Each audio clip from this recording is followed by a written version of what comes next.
in my part of my mind, part of me knew that it was going to be a proposal. Like, okay, maybe it was just somewhere waiting that, oh, okay, oh, come and say yes. And I'm like, okay. Another part of me was like, okay, it might be a proposal, but I don't know what he's trying to pull on me, because this man pulls the biggest. It shocks me in different ways. Let me just put it that way. Like, he's not predictable. He's not somebody that I can predict.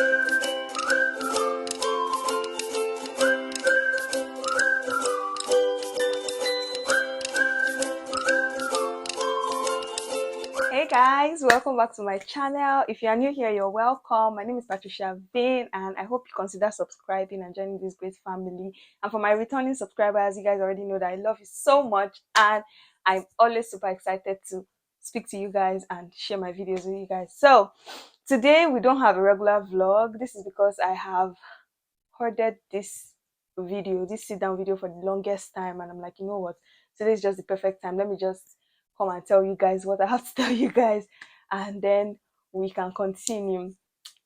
So from the title of this video, you already know what it is. It is like a major life update. Sometime in September, no, August was the last time I think I posted a vlog, and I went MIA till like December. It wasn't intentional. Trust me, it wasn't intentional at all. And I'm just going to explain to you guys as much as I can in this video. So let's get into it. September was a very difficult month for me. I mean, that was like September 2022 was like the most difficult month that I've had, like in the longest time. It all started at the beginning of September when I got a call from home that, I'm sorry, I have to adjust my wig. I got a call from home, no, from my dad, that he was sick. Was it from my dad? No. I think my stepmom called me. My stepmom called me to tell me that, oh, that my dad was not feeling well. And I called my dad and I'm like, how are you, daddy? Is everything fine? He goes, yes, everything is fine, that everything is okay, that he's great. In fact, he's even on his way out, and he's fine, he's doing okay. I'm like, okay. And I call my stepmom back. I'm like, I just spoke to this man now. I mean, the man that you said that he's really sick, I just spoke to him. She said it's a lie. Whenever he wants to talk to me, he's just going to adjust and act like everything is fine. I'm like, okay, let's watch what's going to happen for the next few days. Like, take him to the hospital. If he's not accepting to go to the hospital, then let me know. My dad is someone that, if he's not very sick and tied down, he will never go to the hospital. He'll rather be at home and be taking self medications and all of that. And I totally understand, because even for me too, I don't like going to the hospitals. I mean, it's not like anybody likes to, but like, we just have to, be healthy at some point. Anyways, 3 days later, I cannot forget, I was in Unilag. I was buying shawarma from this shawarma spot that I really like to go to. I just closed from the office and I'm like, okay, let me just go and buy shawarma for dinner and go home. And then she calls me and she's like, they're in the hospital now, and something is wrong with my dad. That has to be do with his stomach and something about indigestion.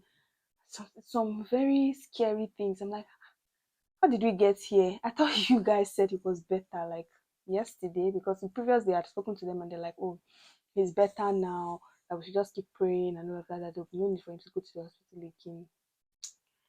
And then she now said they have to have a surgery, and that the surgery, they are not sure. There's a 50-50% chance. Like, if he takes the surgery, 50% chances that he might survive, and if he takes a 50% chances again that he might not survive it.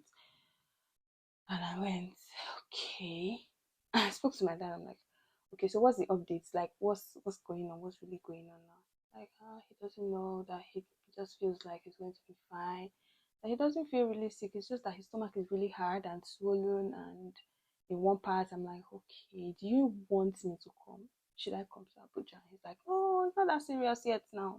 I just encouraged him, and I spoke to him. I told him that, oh, if even if you have to, take a surgery, I don't think you should worry about it. Everything is going to be fine. God is in control. Everything will. I just spoke to him, but I was panicking. Hey guys, I was panicking so hard. Shawarma that I went to buy, I just forgot about it. I left. I went home. I couldn't sleep at night. I called my stepmom the next morning. She's like, "Ah, he's way better now that they gave him something. They did something on him. So the doctor is suggesting that there might be no need for the surgery anymore." And I'm like, "Okay, if that's the case, that's perfect. Then when are you going home?" She said that they have to watch him for a few days, and once he's better, he'll go home. I'm like, "Okay, okay, that's good news. So do I need to come?" She's like, "No, no, no, no. If it was 2 days ago, I would have said they should be rushing down, but we didn't want you to panic. But right now, he's better. You don't need to come. He'll be fine, and we'll all go home." I'm like, "Okay, perfect." It was great news for me. I went to work. I was happy that week. I was all, positive vibes. And then I got a call again. No, I kept calling them actually. I kept calling, and he's like, "Oh, he's still in the hospital. 3 days past. He was still in the hospital. 4 days, 5 days." Then the fifth day, I'm like, "Okay, what exactly is going on? Can you guys tell me something?" And he's like, he doesn't know too. That he's perfectly fine. It's just that the doctor said that they have to watch him. In fact, they brought another doctor from from another hospital, and he's a senior doctor, but the doctor was like, "Oh, that they have to watch him, that there's nothing wrong, they can't see anything, they can't see what the problem is," and all of that. I'm like, "These village people, what is this?" And he's like, "Oh, tomorrow he's going home. He's going home. He doesn't think that he can stay here anymore. He'll just go home tomorrow." And I'm like, "Okay, okay, if that's the case, if they'll discharge you, why not?" And if you are sure that you feel okay, I mean, I also confirmed that from my stepmom. She's like, "Ah, he's perfect. Like, he's very, very okay now." I forgot to mention earlier to you guys that before we got to this point, he was moved from like two different private hospitals to um general hospital. What's this thing called? Oh, this general hospital, um, FMC, Kefi. So he was in FMC Kefi on this day that I spoke to him. As I'd spoken to him at about 9 p.m. and he's like, "Oh, he just wants to sleep so that when tomorrow comes, that he'll just go home." I'm like, "Okay, perfect. Good night then." And we went to bed. Guys, in the morning at about 5:30 a.m., no, 6, my cousin that had not spoken to in like 2 years called me. She was like, "How are you? Are you okay?" I said, "Yeah, I'm fine. How's your sister?" So she was like, "How are you? How are you people? Are you fine? Are you okay? Is everything okay?" I'm like, "Yeah, everything is fine. Everything is okay." And I'm like, "You know what? What's going on?" And my sister was like, "Ah, some people called that one. They were asking her if she's fine. How is she? How am I?" I'm like, "Why is everybody calling and asking how are you? How is she? How are you?" Like, okay, let me just call my dad. Because since the time that he has fallen ill, I had been talking to him on his own phone. It's not like I've been calling somebody else to talk to him. Like I've been speaking to him directly. So I'm like, "Okay, you know what? Let me just call my dad because this feeling that I'm having this morning is odd." I called the first time, nobody picked. I called the second time. My stepmom picked. She was screaming and crying. You guys. And I'm like, "What's going on? Speak to me. What's happening?" She's like, "My dad is dead." And I'm like,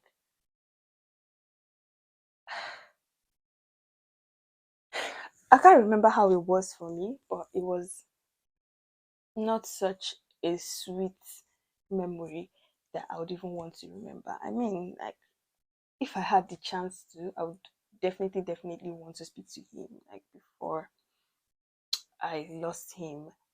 And reality just hit that I'm an orphan now. Wow. And I'm like, okay. I couldn't even proceed. I just ended the call and started screaming, crying. My sister came, was like, "What's wrong? What's wrong?" Everybody just started, we just started crying, screaming. Some of my friends were in the house. It was just horrible. Very, it was a nightmare. I was I was in denial, but I was crying because they had told me that my dad is no more. But I don't believe it. Some part of my mind, when something happens and you're like, "No, I'm still going to," So I was in denial.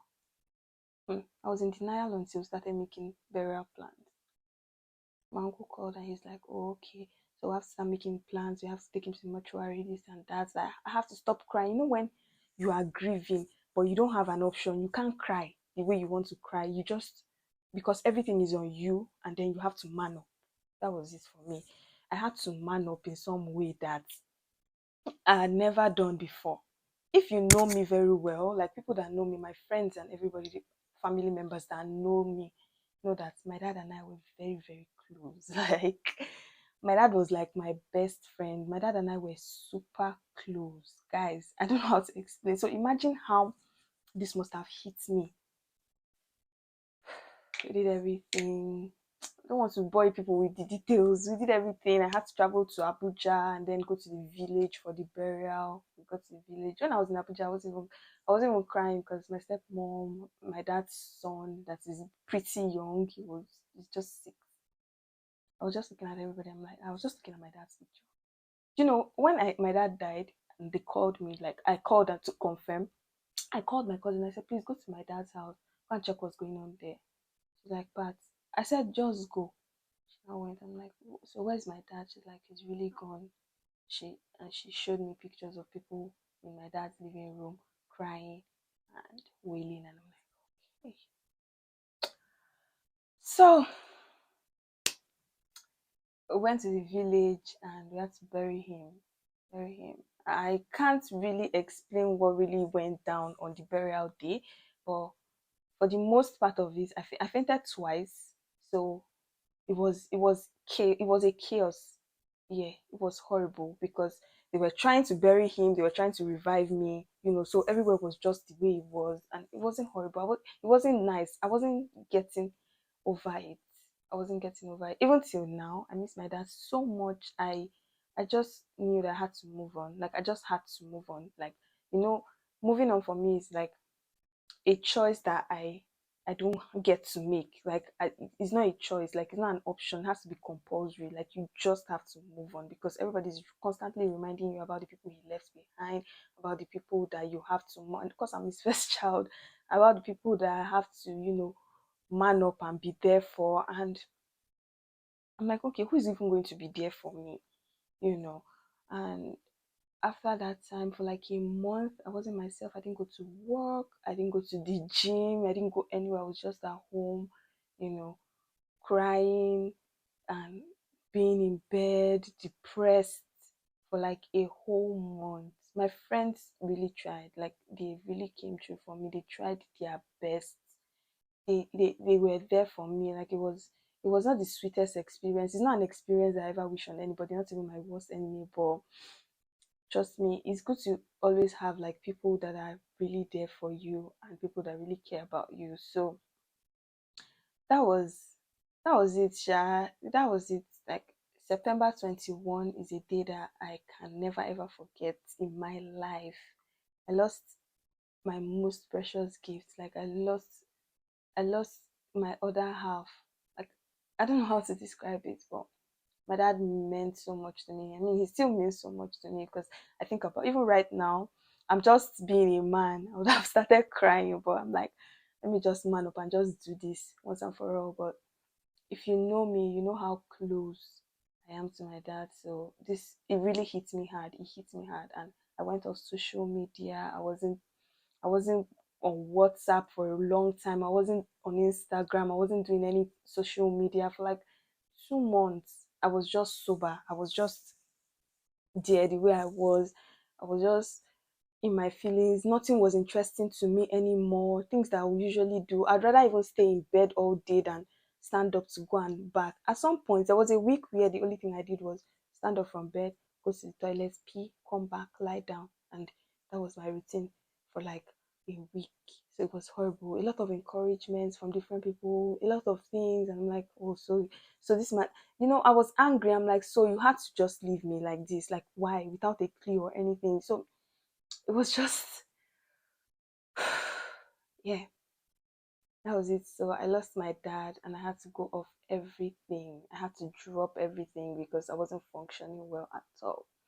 So moving forward, guys, I started crawling back into my activities bit by bit, like small, small, small, small. I saw me going to church, small, small, small, small. I saw me going to the gym. I was doing, these activities that I used to do before.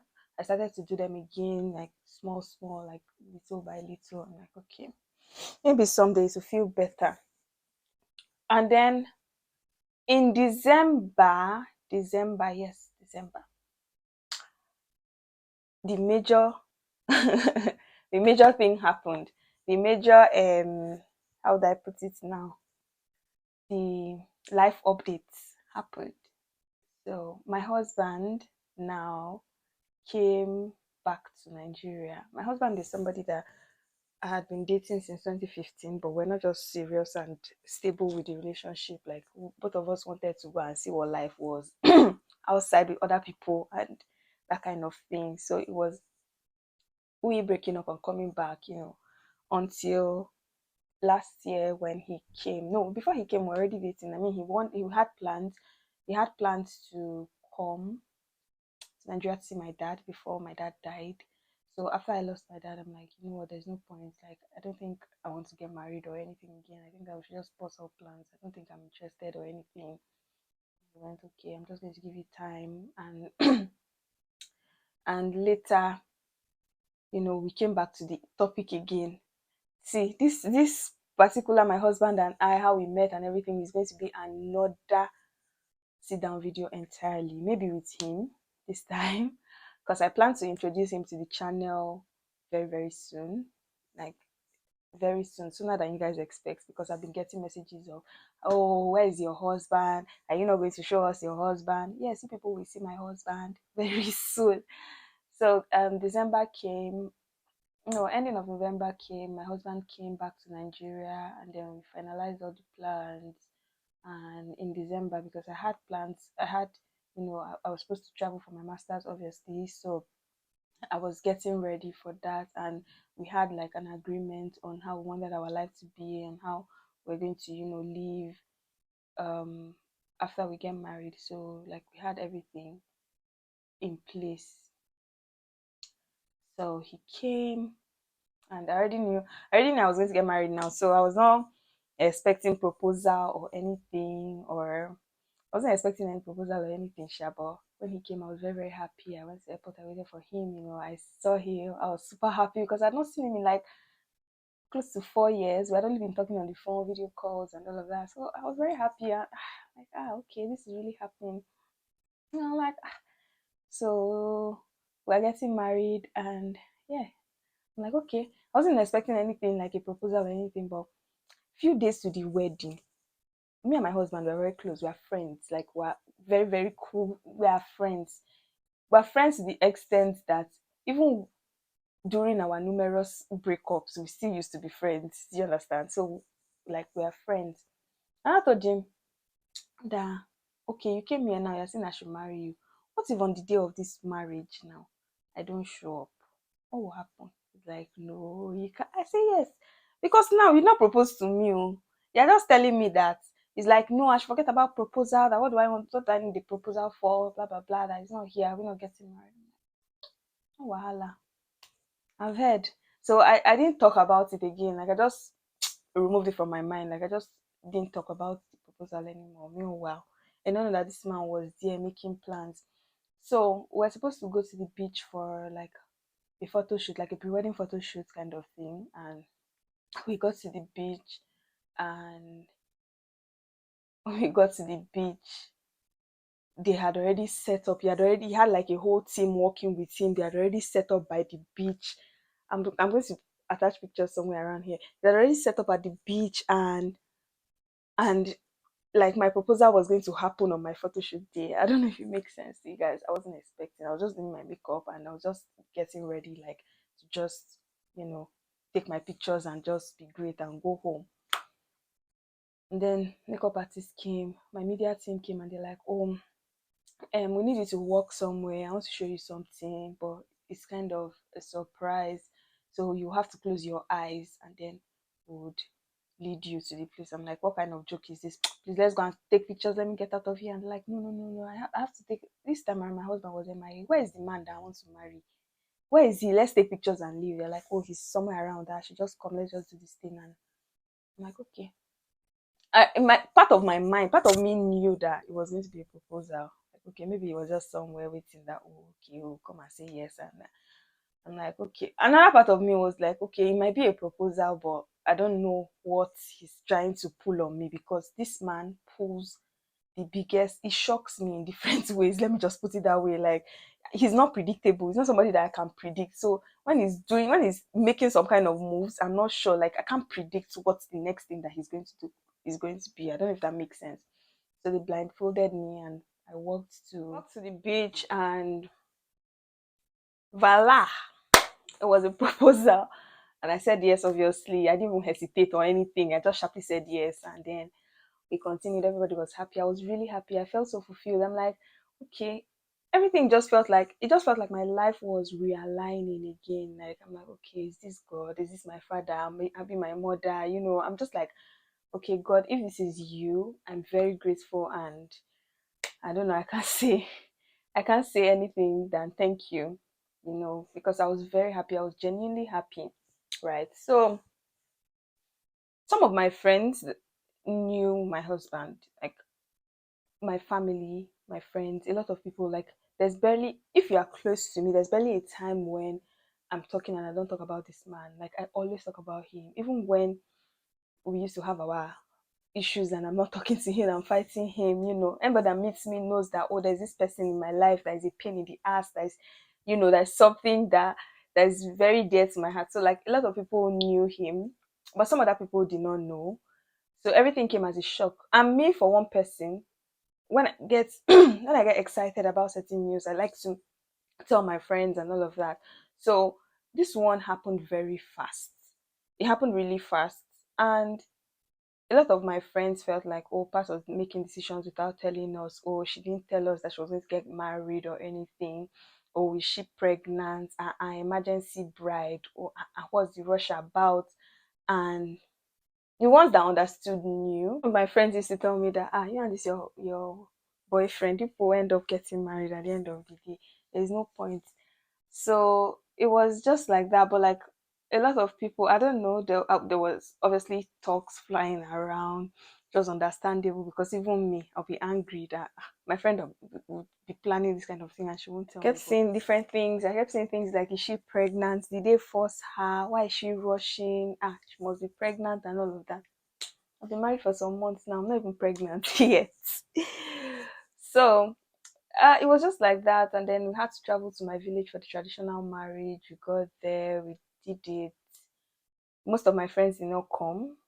Like, some 50% of my friends did not come. Some of them were genuinely engaged in work. Some were angry with me that I had not planned along with them, so they didn't come. Some others were, it was just people being busy at work, basically. That was the most excuses that I got. So at this point, I'm like, okay, I got married. A few days later, I had to travel out of the country, and here I am. Asking questions like, how has marriage life been? How do you feel being married? Is there any difference between being married and being single? And all of that. Honestly, maybe I don't have experience yet though, because obviously I just got married. But for me, it has just been blissful. It's not anything, it's not hard. It's not hard. We've been living like friends that we are, and we've also been living like we are dating. So it doesn't feel like there's no manual to this thing, honestly. If you ask me, there's no manual. And yeah, it has just been nice for me. Like I said, I am new, so I might not totally know all of these things at the moment. So we're both new and young couple. So I don't know, it's just been very happy for me. I'm barely unexcited. There's no time that I'm not happy, I'm not excited to do things and to tell him about things, and we're always doing things together. We do most of the things that we do together, we pray together, watch movies. And me, I don't watch movies anyway, but like now I know that I try to watch movie because of him, because like we're always, friendship is very important in marriage, if you ask me, honestly, because that's like the most important thing. Because I keep saying it, even before I got married, there's a time will come, love will reduce, or you transfer your love to your kids. What you have left is patience and friendship. And if you have friendship in your, if you have a friend in your partner, it's amazing. You've got like the best gifts that you can ever ask for. So for me, it has been an amazing ride so far, and I look forward to more amazing and adventurous things with my partner. So if you're newly married like me, you can also tell me how it is in the comment section down below. See, I have loads and loads of videos for you guys. I don't just want to bombard this video with like a lot of things. So that's why I'm like intentionally not answering some of the questions. Some of the questions that I've gotten, I'm going to answer them in like the next sit down video that I'm going to make after this, if that makes sense. Yeah, so yeah, I'm going to be introducing my husband, like I've earlier said, to my channel very soon. And once I do that, we'll be taking most of the videos and most of the vlogs together, because right now I don't even show him in like most of the vlogs and videos, even though he is there, so I'm going to do like a proper introduction, and then we can talk about how we started dating, our relationship over the years and all of that. We can talk about all of that, but this is just like a summary of everything that went down, between September last year and now. So yeah, a girl is married and living her life happily. And yeah, I'm not a motivational speaker. I'm not a motivational speaker, but I just know that whatever anybody goes through is just for a period of time, and like it will surely pass. Like that word is not a lie. Like it will actually surely pass. You might not, some things might hurt you really deep that you might never forget, but as the days go by, you take it easy on yourself. And that's like what it is for me. So if you have watched this video up to this point, I just want to say thank you so much for watching. I'm going to be dropping the Valentine's video, the Valentine's vlog that I made pretty soon. As soon as I do that, it will be good. And please don't forget to subscribe. Tell your friends to tell their friends to tell their friends to tell their friends to subscribe to this channel, so that we'll grow. Like we're growing, and I'm really happy about it. I'm very excited. Thank you very much, guys. I can't wait to grow to like 10K, 20K, 50K, 100K with you guys. What else do I have to say? Yeah, so I'll see you guys very soon in my next video. And that'll be very, very soon. It's not going to take long at all. And so if you have any questions, or you have any concerns, or anything that you want me to talk about, just let me know. I'm sure that I've skipped a lot of things that you people asked me, but if I skipped what you asked me in this video, um please let me know in the comment section down below. And also, if you have questions for me, for my husband, we'll do a sit down video very soon, and we'll be answering all of those questions. So guys, I look forward to seeing you in my next video, and have an exciting weekend. Bye. Love you guys.